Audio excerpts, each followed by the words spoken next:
उपचुनाव कुंद्रकी में सांसद चंद्रशेखर ने दलबल के साथ एंट्री मारी तो माहौल ही बन गया। कुंद्रकी विधानसभा उपचुनाव में आजाद समाज पार्टी के प्रत्याशी हाजी चांद बाबू के समर्थन में जनसभा करने के लिए पहुंचे थे। यहां उन्होंने मुस्लिम वोटरों को साधने का पूरा प्रयास किया। चंद्रशेखर ने मंच से कहा कि उन्होंने कभी भी मुसलमानों को साथ नहीं छोड़ा, चाहे दिल्ली में किसी का घर टूटा हो या एनआरसी आंदोलन हो। जब भी मुस्लिम समुदाय को परेशान करने का काम किया गया तो वो साथ खड़े रहे, फिर चाहे वो मौलाना कलीम सिद्दीकी का मामला हो या फिर तबलीगी जमात का मामला। मौलाना साद नासिर हुसैन नसीम हत्याकांड जैसे मामलों पर भी मैंने आवाज उठाई। जनता में उत्साह है, बाकी पार्टियों में उत्साह नहीं है, लेकिन आजाद समाज पार्टी भी आदमी कार्यकर्ता में उत्साह है। मेरा विश्वास है कि जनता का आशीर्वाद रहा तो आजाद समाज पार्टी बहुत अच्छे मतों से कुंद्रकी विधानसभा जीतेगी। एक बात मुझे आपसे कहनी, जिस तरह से बहराइच में जुल्म हो रहा, जिस तरह से मुजफ्फरनगर के बुढ़ाना में जुल्म हो रहा, जिस तरह से यहाँ बैजोई में संभल में 90 घरों को चिन्हित कर जाएगा तोड़ने के लिए, आप ये याद करो कि सरकार का काम घर बसाना होता है, घर गिराना नहीं होता।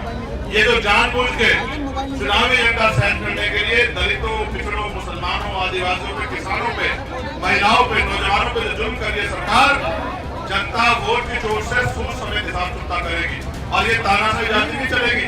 ये जो गुंडा राज है इसका अंत निश्चित है, आज नहीं तो कल होगा, लेकिन ये होना जरूर।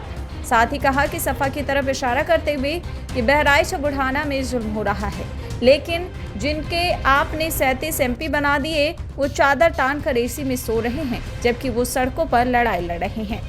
भीम आर्मी ने आगे अपील करते हुए संगठन को आगे ले जाने का आह्वान किया। साथ ही कहा कि भीम आर्मी के कार्यकर्ता संघर्ष करना बखूबी जानते। इस दौरान उन्होंने भाजपा सरकार पर भी निशाना साधा।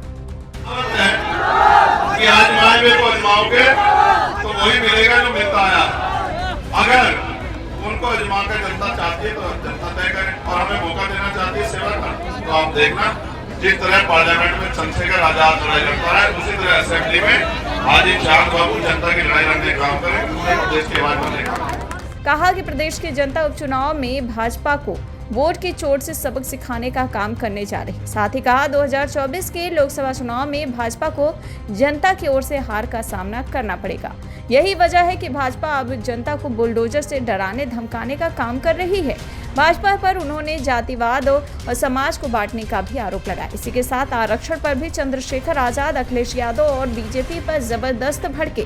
और क्या कुछ कहा है चंद्रशेखर आजाद ने, देखिए। क्या करेंगे? दलितों को समानता का अधिकार देंगे, दलितों को उनके अधिकार देंगे, उनके साथ जो जाति के आधार पर जुल्म हो रहा बंद करेंगे, क्या करेंगे?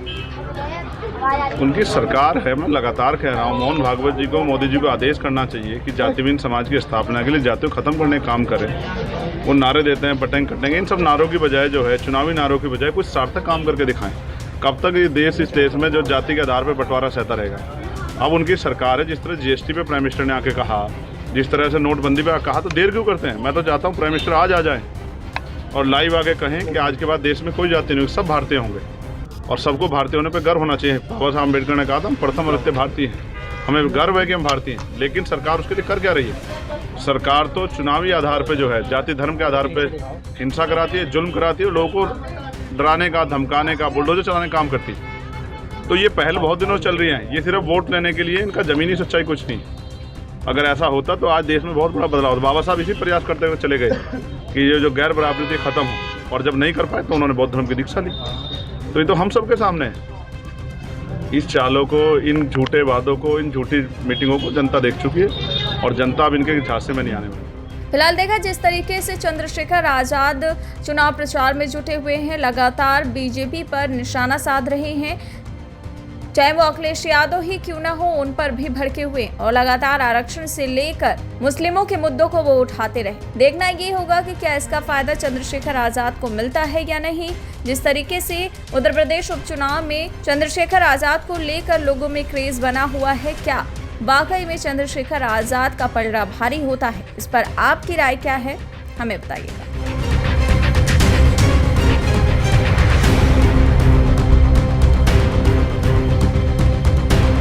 ऐसी ही खबरों को सुनने और देखने के लिए सब्सक्राइब करना बिल्कुल मत भूलिएगा चैनल न्यूज़ गंगा। खबरें अच्छी लगी तो लाइक का बटन दबाना बिल्कुल मत भूलिएगा। कमेंट बॉक्स में टाइप भी कर सकते हैं और हाँ, शेयर करना भी बिल्कुल मत भूलिएगा।